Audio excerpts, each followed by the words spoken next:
నేను చైనాని ఉక్కు పిడికిల నుంచి చైనా ఉక్కు పిడికిల నుంచి మిమ్మల్ని అందరినీ కాపాడాలనుకుంటున్నాను. చైనా ఒక దుర్మార్గపు దేశం.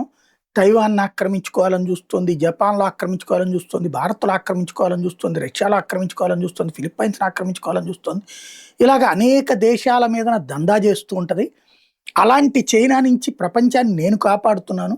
మీరందరూ వెళ్లి అదే చైనాతో మిలాఖత్ అవుతున్నారు అంటూ 40 దేశాల మీదన అమెరికా ఆగ్రహం వ్యక్తం చేస్తోంది.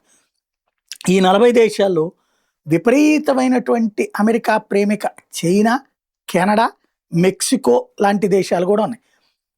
అమెరికన్ టారిఫ్స్‌ని పక్కన పెట్టి అమెరికా టారిఫ్‌లతో సంబంధం లేకుండా, అంటే అమెరికా చైనా మీద ఆంక్షలు పెట్టిందంటే వీళ్ళు కూడా పెట్టాలి. అమెరికా వసూలు చేయమంది కాబట్టి వీళ్ళు కూడా వసూలు చేయాలి. వీళ్ళు అట్ట కాకుండా చైనాతో వ్యాపారాలు చేస్తున్నారు అంటూ ఆగ్రహం వ్యక్తం చేసుకొచ్చింది అమెరికా. బట్ నీ మాటల కింద నీ కింద మేము సార్వభౌములం, నువ్వేం మాకు సార్వభౌముడివి కాదు, మా దేశాలకు సార్వభౌమాధికారం ఉంది పొమ్మనమంటున్నాయి ఆయా దేశాలు.